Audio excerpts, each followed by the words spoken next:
اللہم صلی علی محمد وعلی آل محمد کما صلیت علی ابراہیم وعلی آل ابراہیم انک حمید مجید۔ اللہم بارک علی محمد وعلی آل محمد کما بارکت علی ابراہیم وعلی آل ابراہیم انک حمید مجید۔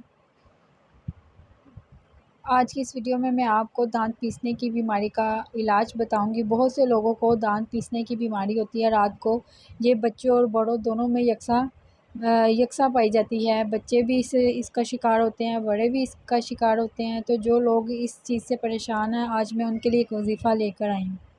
دانتوں کے پیسنے کا علاج، دانتوں کے پیسنے یا بجانے کا علاج، بچوں بڑوں کا مسئلہ حل۔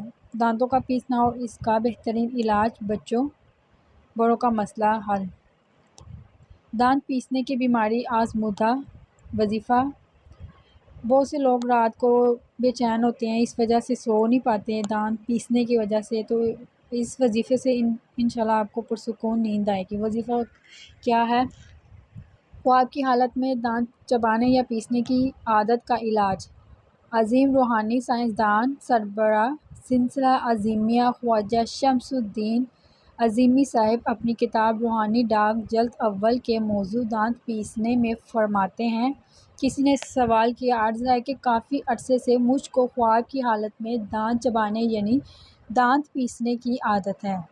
میں اس عادت کو چھوڑنے کی کئی شعوری اور لاشعوری ترکیبیں آزما چکا ہوں، لیکن کامیابی نصیب نہیں ہوتی۔ لوگ کہتے ہیں کہ جس کے دشمن زیادہ ہوں وہی لوگ دانت پیستے ہیں۔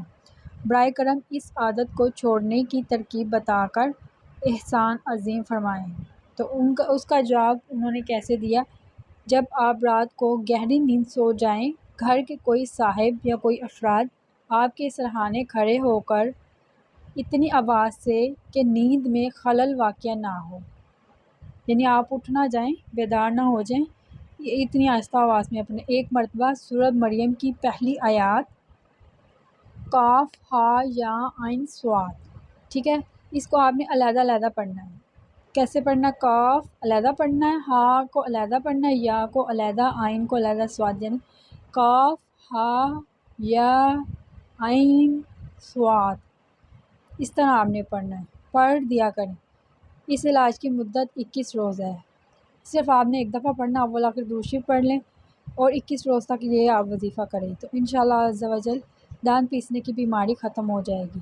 اس کے علاوہ آپ جب رات کو سوئیں تو آیت الکرسی اور سورۃ اخلاص، سورۃ فلق، سورۃ ناس یہ پڑھ کے سویا کریں اور اپنے بستر کو جھاڑ کر سویا کریں۔ انشاءاللہ ان عادتوں سے آپ کی یہ دانت پیسنے کی عادت ختم ہو جائے گی۔ یہ بچوں میں یا بڑوں میں ہے تو یہ ختم ہو جائے گی۔ یہ تھی آج کی ویڈیو، اچھی لگے تو لائک کریں اور میرے چینل کو سبسکرائب کریں۔ ملتے ہیں کسی نیکسٹ ویڈیو میں، تب تک کے لیے خدا حافظ۔